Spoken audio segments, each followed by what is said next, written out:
Você acompanha o programa Ciência e Espiritualidade, hoje falando por que os animais sofrem.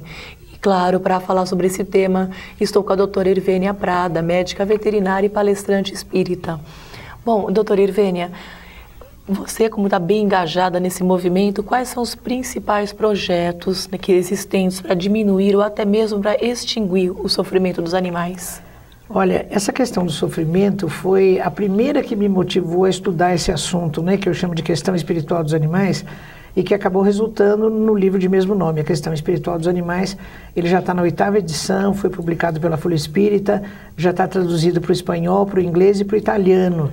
E graças a Deus tem tido assim uma boa aceitação. E então, nessa questão toda, e que é fundamental o sofrimento dos animais, nós temos que abrir o leque e ver todas as atividades em que o ser humano participa envolvendo animais, né? Então, por exemplo, comer carne é uma delas, né? Porque apesar do Fórum de Proteção e Defesa dos Animais ter conseguido o chamado abate humanitário, que é uma forma de abater os animais, os bovinos principalmente, com menos sofrimento, ainda existe muito sofrimento nisso, né? Então, em todo o ramo de atividade humana nós temos que rever isso. Mas tem um capítulo no livro do Carver Schutel, A Gênese, e que se chama Apelo em Favor dos Animais. Eu acho que ele resume bem tudo que eu poderia responder à sua pergunta. E se você me der licença, eu vou ler esse pedacinho. Então ele diz assim, fazendo um resumo, né? Carver Schutel diz assim, vós que vedes luzes nestas letras que traçam a evolução espiritual, tende compaixão dos pobres animais.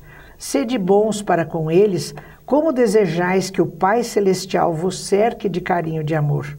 Não encerreis os pássaros em gaiolas, renunciai às caçadas. Acariciai os vossos animais, dai-lhes remédios na enfermidade e repouso na velhice. Lembrai-vos de que os animais são seres vivos que sentem, que pensam, que se cansam, que têm força limitada, que adoecem, que envelhecem. Os animais são os nossos companheiros de existência terrestre. Como nós, eles vieram progredir, estudar, aprender. Sede seus anjos tutelares, sede benevolentes para com eles, como é benevolente para com todos o nosso Pai que está nos céus.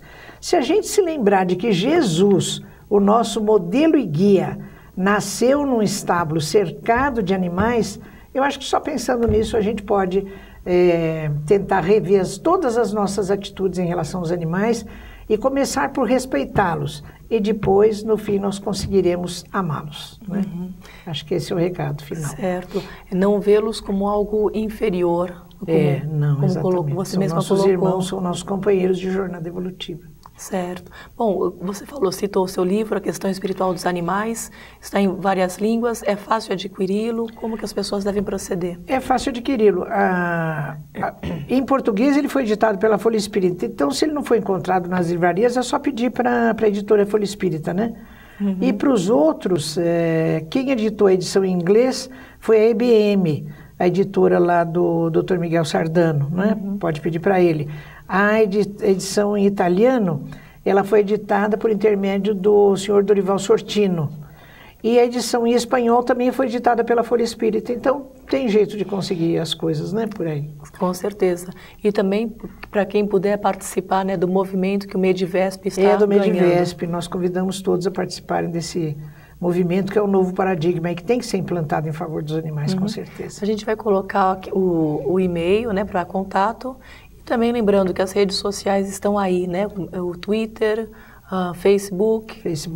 Temos todos os possíveis caminhos aí que a informática pode nos oferecer para divulgar o assunto. Certo. Mais algum recado para o pessoal de casa sobre isso? Não, eu acho que exatamente a proposta é essa, olhar os animais com esse novo olhar de que eles são apenas nossos companheiros de jornada evolutiva, não são seres inferiores, não são coisas que nós vamos utilizar e depois descartar, né? Respeito por eles e depois amor. Muito bem. Obrigada, viu, doutora Irvênia, por estar aqui falando sobre esse assunto, né? Por que os animais sofrem. Eu é que agradeço a oportunidade. Certo. Você que está em casa já sabe. Qualquer sugestão, algum comentário, escreva para nós. O nosso e-mail é ciênciaeespiritualidade@redemundomaior.com.br. Décio, agora é com você. Muito obrigado, doutora Irvênia, muito obrigado, Giovana. Bom, nós estamos aqui com essa polêmica, nós estamos aqui diante das informações que a doutora Irvênia coloca, e ela coloca de uma maneira bastante serena, de uma maneira desprovida de paixões. A gente recebe essas informações de forma bastante racional, para que elas possam ser analisadas. Eu fico pensando aqui, né, a questão econômica. O nosso país é um grande produtor pecuário, a gente tem estados que dependem disso para a sua economia. Será que a gente podia radicalizar de um dia para o outro? A própria indústria, a utilização dos animais e toda uma constelação de coisas ligadas à nossa cultura, as questões alimentares. Será que já dá para a gente dormir hoje de um jeito e acordar amanhã de outro? É óbvio que não. Só que isso não nos isenta de pensarmos sobre o assunto. Isso não nos isenta de criarmos uma consciência sobre o assunto. Porque a partir do momento que nós pensamos, refletimos e tomamos consciência, nós começamos a tomar ações que vão, aos poucos, modificando esse estado de coisas. É hora de mudança do planeta, nós estamos mudando de um planeta de expiação para um planeta de evolução. Nesse momento, nós temos que refletir sobre os nossos hábitos, sobre a maneira como temos vivido sobre o planeta, com maior responsabilidade sobre o ambiente, sobre a questão ecológica e sobre os nossos irmãos, os animais, que são espíritos como nós, numa fase mais primitiva de evolução, mas que têm as mesmas necessidades e os mesmos anseios que nós tivemos na época deles e estamos tendo nesse momento.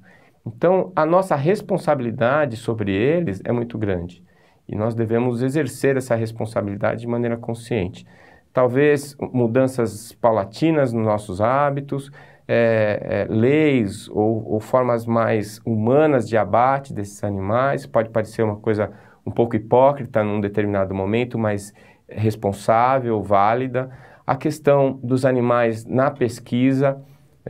Eu fiz minha tese de doutorado utilizando animais, eu utilizei ratos de laboratório para fazer experimentos em cirurgia.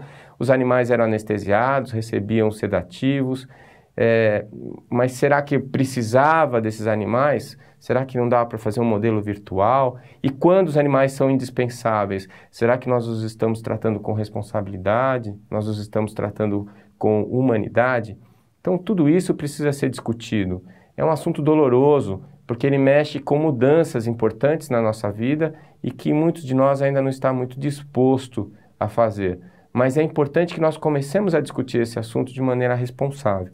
É importante que nós comecemos a discutir isso sem fanatismos, porque isso gera atritos, resistências e não é produtivo. Mas nós precisamos começar a discutir esse assunto de maneira responsável.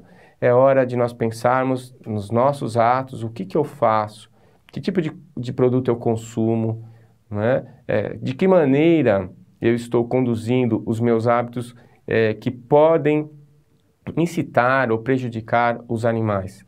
E de que maneira eu posso trabalhar para mudar isso, mesmo que seja aos pouquinhos. Porque a consciência não muda de uma hora para outra, como um paradigma não muda de uma hora para outra. Então, as informações da doutora Irvênia são muito importantes, eu recomendo os livros dela.